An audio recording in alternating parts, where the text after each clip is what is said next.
Hello and welcome to the Romance Track here at Continual. I'm your host, Gail Martin and Morgan Brice. And tonight we are talking about our favorite romance tropes. But first, let's let our wonderful panelists introduce themselves, starting with Samantha. Hi, everybody. I'm Samantha Bryant. In romance, I have three books, the Gen X romances, and I read a wide variety. VJ? Hi, I'm VJ Allison. I'm from Nova Scotia, Canada. I write romances bleh, sorry, tripping over the tongue. I write romances set in my province, and my favorite trope to read is actually, well, no, my favorite subject to read is mystery. Okay, that works. Jeannie? Hey everybody, I'm Jeanne Adams. I write urban fantasy, paranormal romance, paranormal romantic suspense, and space adventure that has no romance with my friend Nancy Northcott. And I'm Gail Martin and Morgan Brice. With Gail, I write epic and urban fantasy that has some, romance, but it's secondary to the plot. And as Morgan Brice, I write urban fantasy, male paranormal romance, where the romance is not secondary, but all of them follow tropes that I love to read and write. So let's start first with what's a trope? Because it's not the same as a genre. And the word gets tossed around a lot. Samantha, how do you think of tropes? So I think of them as shorthand for common story expectations, as a way to communicate quickly to readers what little subtype the story is within the wider genre. And so I'm sure we'll start naming tropes here shortly. It's kind of hard to talk about them without throwing out examples, but I think yeah, I think of them as shorthand to quickly tell you what you're in for in this story. Okay, PJ. Subjects. Basically, subject in school. You're attending high school, you have you know, um, astronomy, math, English, that kind of thing. This is just like a basically different class of like certain classes of romance within the Okay, genre, like Samantha said. okay. Jeannie?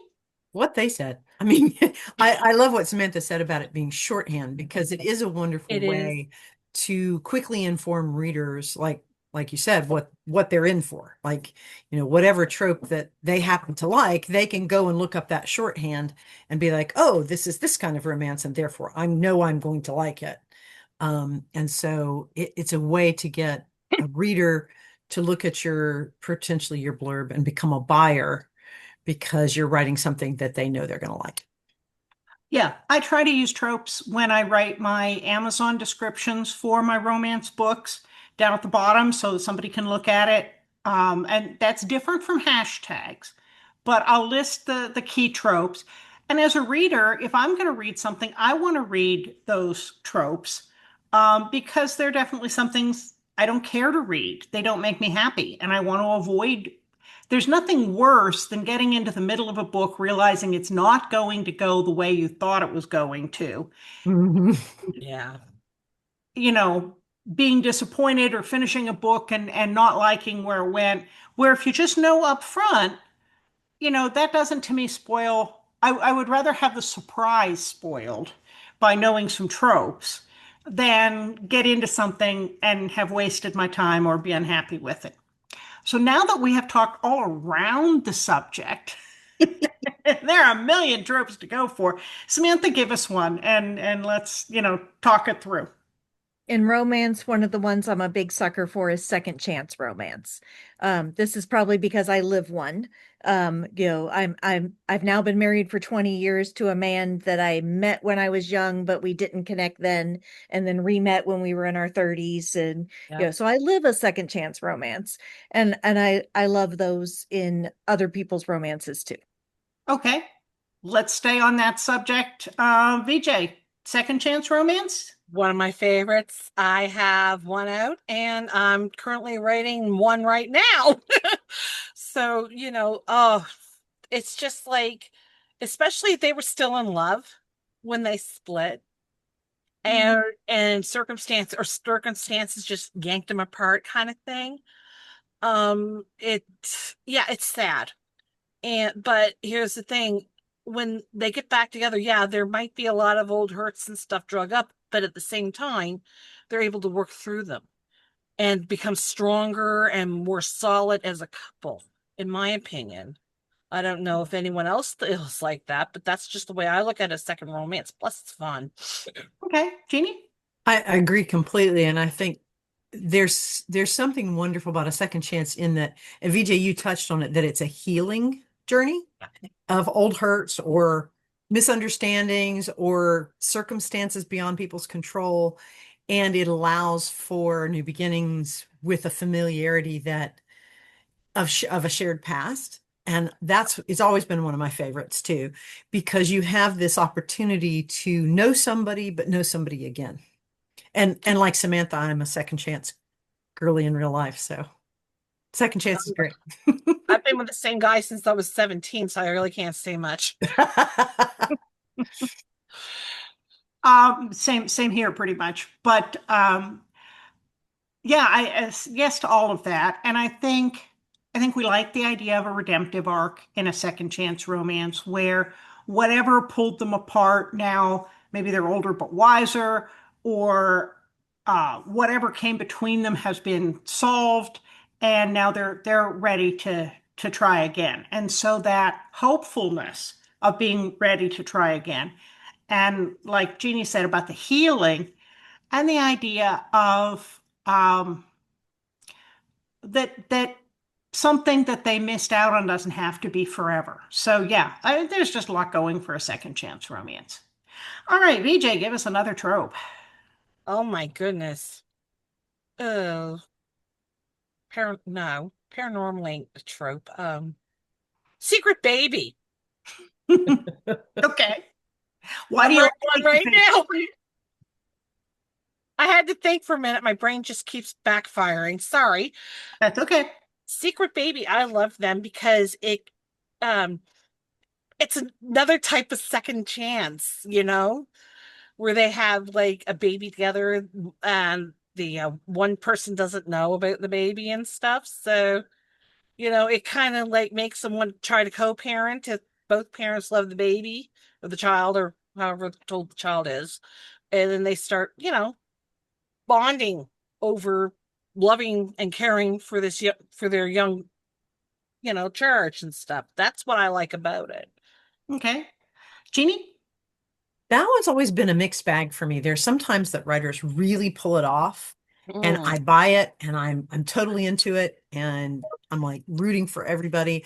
And then sometimes it's done with such a way of lack of agency for anybody, or Mhm. there's an element of concealment or things like that, and that makes me unhappy as a reader.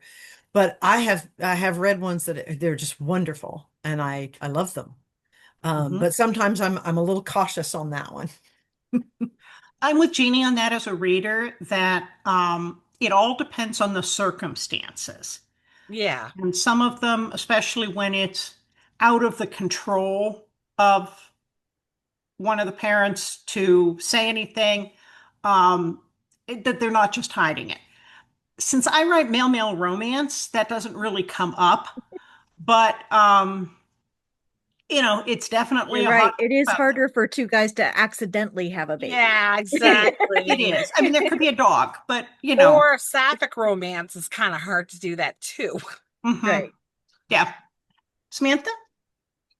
I'm like Jeannie. I have mixed feelings about Secret Baby. I don't like stories where it feels like it was a manipulative thing or like somebody was just too chicken to have a basic conversation 5 years ago, and it doesn't, if the whole thing starts in like childishness kind of concealment, that I'm not, it's harder for me to buy that they're going to end up being happy together now that they get back together. But I have also read ones where it really worked. I think it works better for me when the it's not contemporary, Yeah. because contemporary people have so many different ways to communicate that it makes me extra angry when they don't. um but if we're set in a time frame where somebody's across the ocean and you can't get word to them, that's different. Mhm. Yeah, we're like somebody goes off to war, and again, it's before there's, modern communication, and then the other person maybe has to flee, and things get in the way that would be easily transcended with a phone call or an email nowadays. But Right. past generations didn't have Not that. necessarily if they get fake names. Hmm. Oh, That that could have too. been. Yeah. Yeah, The I one can Mhm. see right that. now is like that, and it's contemporary. Okay. Okay. I'm hoping it works. If it doesn't, well, whatever. Just have to You'll move on. you'll make it work. Yeah. You'll I I'm make not hope saying it, I'm so. not saying it can't work in a contemporary. I'm just, I thinking of know. the ones that Right. I Yeah, like. I Yeah. know. I'm just Yeah. like, oh crap. But here's the thing, fake names, Yeah. Hmm. vacation kind of things. So yeah. Whoa. Jeannie, give us a trope. one of my favorites is Beauty and the Beast. And I never mind whether Beauty is the lady, Beauty is the guy, or Beast is, it doesn't matter. Um, and I have read some really wonderful ones that are all about the what's inside and what's in the heart as opposed to what's on the outside and what appears to be a ill nature or some other problem that arises because of the Beauty and the Beast trope. But it's one of my favorites, starting with the original Pearl fairy tale Mhm. of Beauty and the Beast. So Yeah, and as long as the beastly behavior isn't abusive, right. somebody who's just really hard to put up with, and then you find out that there are good reasons, or that they're fighting their attraction. Yeah, that can definitely work.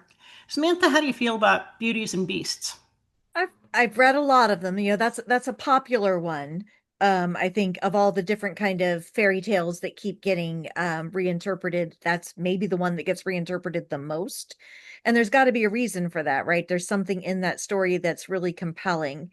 And I've read some really great versions of it. I haven't written one, and I'm not sure if I will, but I think what I enjoy in them is that bit of it's got that same kind of vibe as opposites attract in some way, where often the beast character is at least perceived as mean or angry or really difficult, but then you find out that there's stuff underneath, right?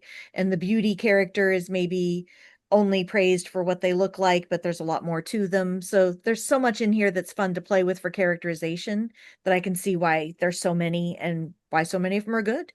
Yeah, VJ? I'm not really one for that one because I mean, like, I don't know.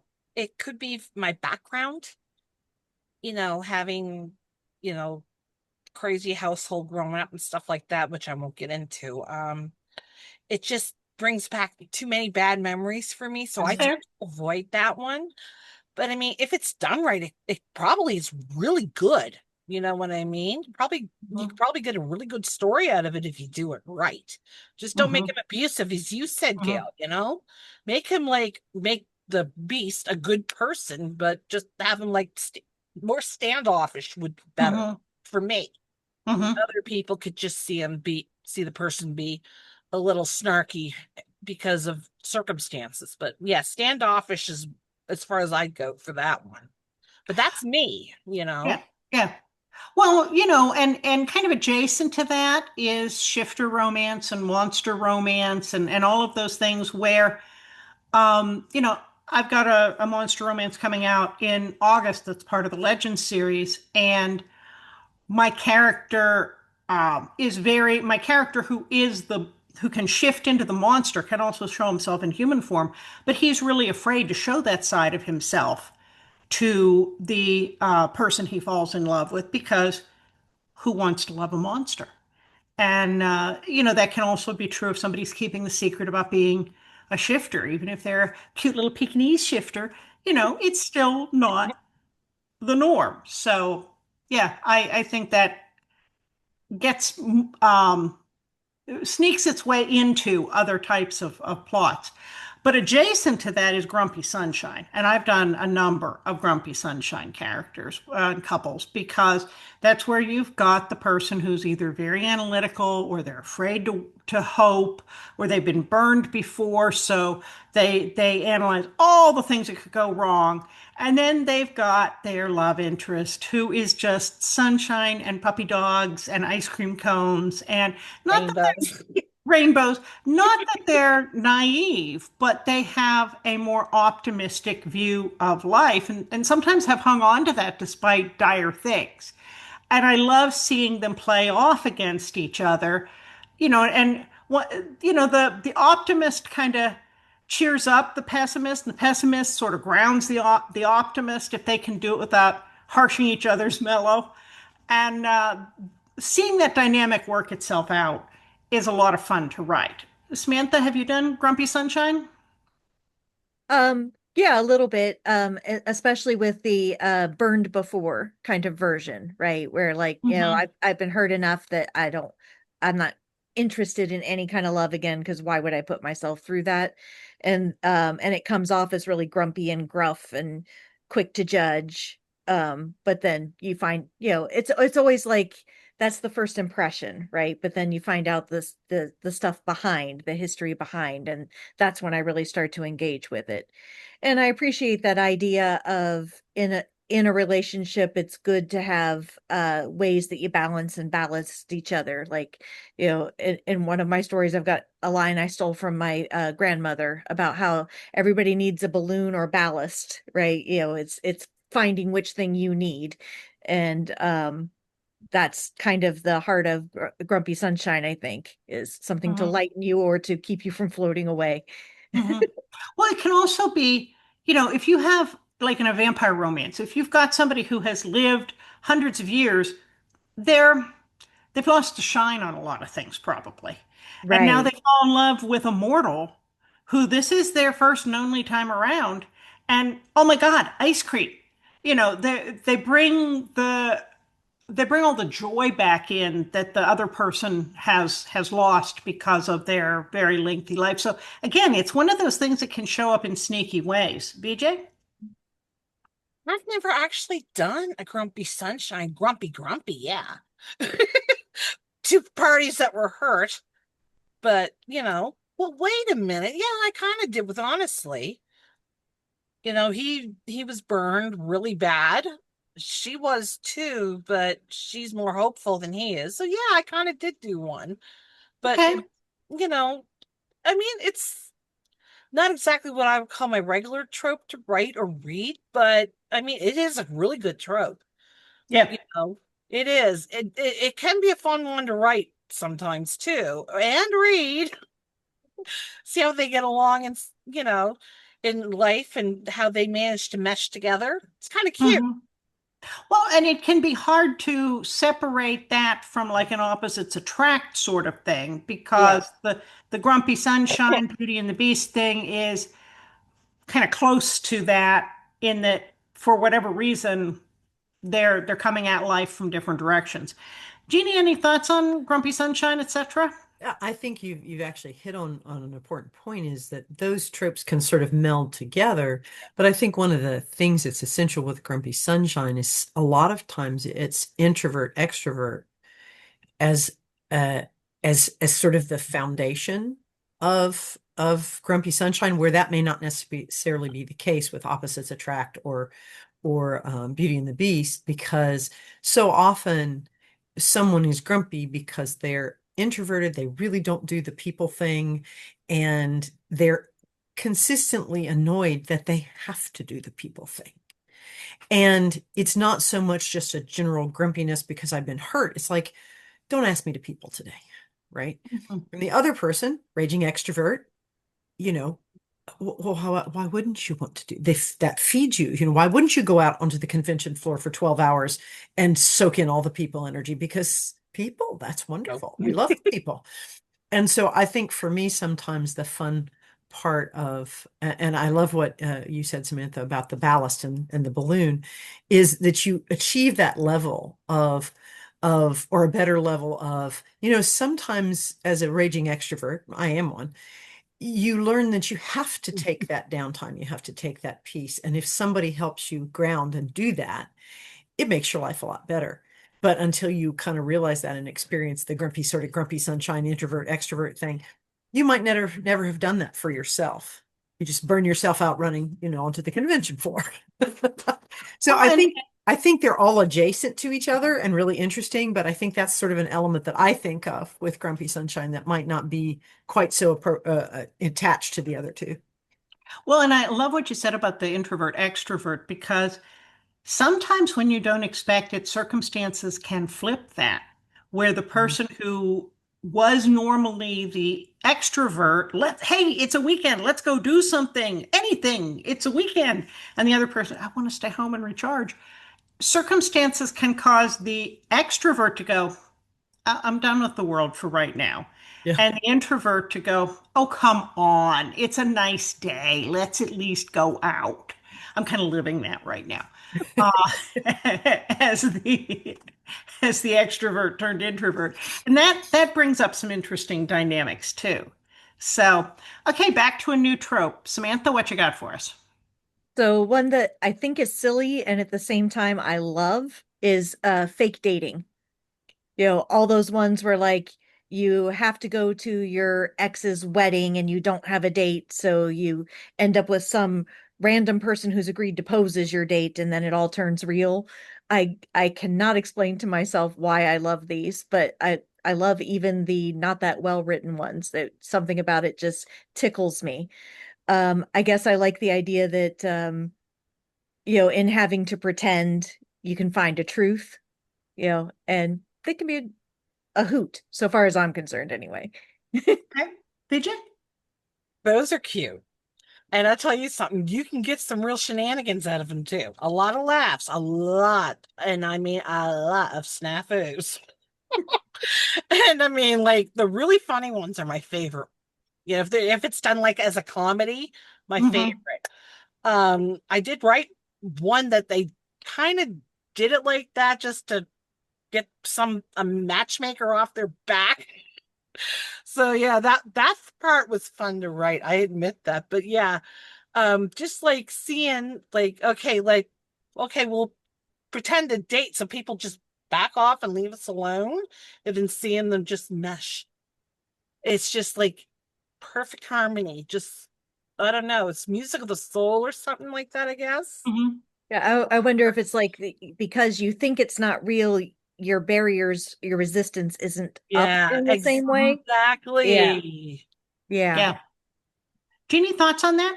It's another one that I really like for the same reason VJ said. It's a lot of times you can have a lot of hijinks and shenanigans, and I'm always down for some hijinks and shenanigans. Um, I recently read one, and I wish I could remember the name of the author because I'd love to recommend it. Hopefully before the end of the thing, I can remember what it is. But there was a fake dating scenario, but then one of the people actually met somebody that they really fell for, but they were in this fake dating scenario and they were trying to figure out how to maneuver everything.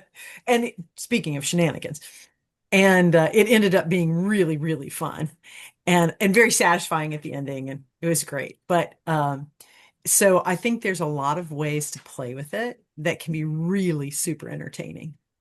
Hmm. Well, I think of the TV show Remington Steele, where he was passive. She had built a detective agency, but she was afraid no one would hire a female detective, so she made up this fake boss. And then he showed up and stepped right into the role, and you know, she couldn't out him without saying that she lied about the premise for her company. And of course, shenanigans ensue. But that's kind of a twist on it. But Pierce Brosnan made a very good fake date. You did. Um, I've never so seen. yeah, VJ, give us a new trope. My mom, single parent. Okay, I'm just gonna toss that out. Um, okay. it's one I wrote. I wrote one. It has a twist to it, The but best do. Well, no, this one is a massive twist. Like, he marries a woman that has a child, doesn't know the child is adopted. He adopts the child himself, and then realizes that the mother is an old friend. The birth mother is an old friend of his that he was having love with years ago. That's the twist. Okay. Yeah, that one was interesting to write. Yeah, So that's one where you have to keep track of the A before B before C. I'm Mhm. just lucky I have a near photographic memory because of the way things are. It's like this is the one time I'm glad the ADHD and autism were just like woo working together for once.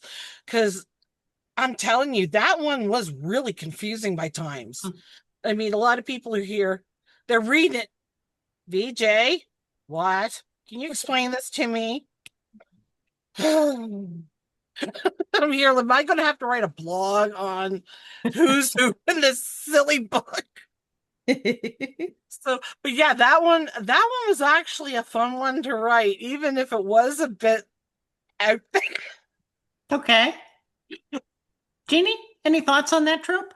It's one that I have seen done so well and I have enjoyed reading several times. And I have such empathy for people who in real life are single parenting Yeah, because I've raised two boys and it was hard with two parents. And it there are is. time and I have a number of friends who, who have been single parents and so much respect for anybody who ends up either through circumstances or divorce or whatever takes on the role of a single parent. And so it also gives you so much fun arena to play with.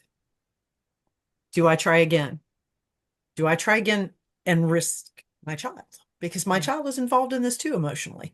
yeah, And if we're dating and, that's where I think sometimes the secret baby thing can play out in a way that I'm okay to read with. It's like Mhm. you go on a date, you're set up with somebody, you don't tell them right away you have a child because you don't know if this is going to go anywhere. Why yeah, should you tell them right off the bat, right? And so I think it can work that way. But also I think it's just such a reality of our world and reminding people that regardless of your circumstances, you get your chance at happiness too. And yeah. there are ways it can work is just a really, I don't want to say noble, but it's a good thing to do to remind people that you're seen too and you deserve love too. Mhm. Yeah, once again, I write male romance, so it doesn't really come up unless, unless somebody's bi and they have a past, which I haven't written, but I have seen books done that way. Yeah. I have three kids. I love them dearly, but it keeps me from romanticizing parenthood. So I tend not to drag children into the stories just because I know how complicated it makes things. Yeah. So, Samantha, how about you? Well, I was a single mom for a little while. Luckily for me, it wasn't a long period of my life, and I had good support. But it really does change how you're going to look at dating when your child might get attached to this person, and it's not just your own heart that might get broken, but also your child's heart. And it hasn't happened to the child in the same way before. So it's fraught, which means that it's great fodder for a book. um I I have written two character I've only written three romances, but in two of them I have single parents. I didn't really realize that till I was thinking about it just now. But the big difference is my characters all in their 50s. Their children are not children. But they are still a part of things, with the Mhm. what your children think of Yeah. your potential new partner does matter. Mhm. Even if they Um are grown people. Yeah. Right. Yeah. And it's a whole nother set of opinions and dynamics and potential tension. And depending on why you're a single parent and how long you've been a single parent, the child's feelings, whether they're 5 or 35, are still going to be part of the mix. So again, it's fraught. So Mhm. it's great fodder for fiction. Okay. Jeannie, give us our last new trope. Oh my goodness. I'm deer in the headlights here. Um, I don't know that one. why don't you call one out, Gail? Because I'm drawing a blank. Okay. Forbidden love. That's where you could have a class difference. You could have Mm. age difference, a feud, something that society says shouldn't, you shouldn't be able to get together. And so, but, true love conquers all. Well, depending on the circumstances, that's already kind of implicit in male-male romance. Mhm. Yeah. So I haven't really needed to add that, but I have certainly enjoyed reading stories in the past that had one of those, he's a prince, she's the town baker, but they fell in love, whatever. That can really work and can be a lot of fun. Um, Jeannie, any thoughts about that trope? Yeah, I wrote a fantasy with a sort of now that I realize it, like like you were saying, Samantha, it's like, oh yeah, I actually wrote that. And I think you're right, Gail, though it does work better in a setting that's either a fantasy or a historical where there's a class differentiation, or like the Princess Diaries where she doesn't know she's a princess, or Hmm. those kind of things. I think you can do it really, really well. And exploring prejudice and class differentiation of that sort of thing is always, because it's fraught, like Samantha said, it's always great Yeah. fodder for story and for conflict, and keeping your hero and heroine, or hero and hero to, or heroine and heroine, in a Hmm. place of Traffic. tension, and how much fun that can be as a writer to do. And then if you make it work, how much fun it is for the reader Yeah. to go, even though it's a romance, even though there's going to be happily ever after, there's still the tension in the middle of how's she going to pull this off. Hmm. Hmm. So yeah, Yeah. it's fun. Samantha, any thoughts on that? Forbidden Love? I've enjoyed quite a few of them. Those are higher drama, kind of bigger scale than I tend to like to write on when I'm writing romance. At least so far, my romances are more like small town, simple community kind of stuff. And I haven't written any forbidden romance that way, but I have read a few where it's like forbidden because it's your best friend's sister or something like that, or forbidden because that their ex is somebody in your life, like that kind of thing. And that again just gives you more layers of conflict and stuff to sift through. And I think one of the things that's important to me in writing romance is that our obstacles are not stupid, that the obstacles feel like real obstacles. Hmm. I really hate an obstacle that could be solved if two people would just talk to each other for two Yeah. seconds. But Mhm. obstacles like, but she's my best friend's sister and I don't want to upset my best friend and hurt that relationship on something that maybe I'm just attracted to her, maybe this isn't love, Hmm. that kind of thing. um that's some nice tension to play with, and that's what we're looking for. Okay. BJ? Well, what about a rich family that doesn't approve of a trans person being Hmm. the spouse of one of their own? Hmm. I actually wrote one. Hmm. She's from a rich family. She moves out here to get out from away from her misogynist grandfather, and she meets a trans man, falls in love with him. Now they're very solid, but he's basically telling her either you choose him and lose your inheritance, or you get your inheritance. And well, it's a romance, so you know how that's going to land. So, but I mean, like the friction that she gets, Hmm. and the first half of well, Stricken was originally written in two parts, my debut novel, and it was a forbidden romance at first because his her cousin is his boss, and her cousin hated his guts because he was a much better salesman than she was. Hmm. So, and basically it's like, you stay away from my cousin or else you're dead, and just like, guess what? Didn't So like, work. forbidden fruit tastes the sweetest, guys. Yep. Yep. Well, folks, we have run out of time before we've run out of tropes, but I want to give everybody a chance to tell us where we can find you online. And if you have a new recent or upcoming book, let us know. Samantha? So, hi again. I'm Samantha Bryant, and I'm a multi-genre writer. You can find out about all the different things I write at Dangerous When Bored, and I hope you'll check out my Gen X romances. They center characters in their 50s, which I think we are not seeing enough of in romance. Okay. VJ. You can find me pretty much on most social media platforms, including Blue Sky. I deleted my Twitter account. Um, I'm on Blogger. Oh goodness, Decadent Publishing, Ecstasy Books are my two publishers.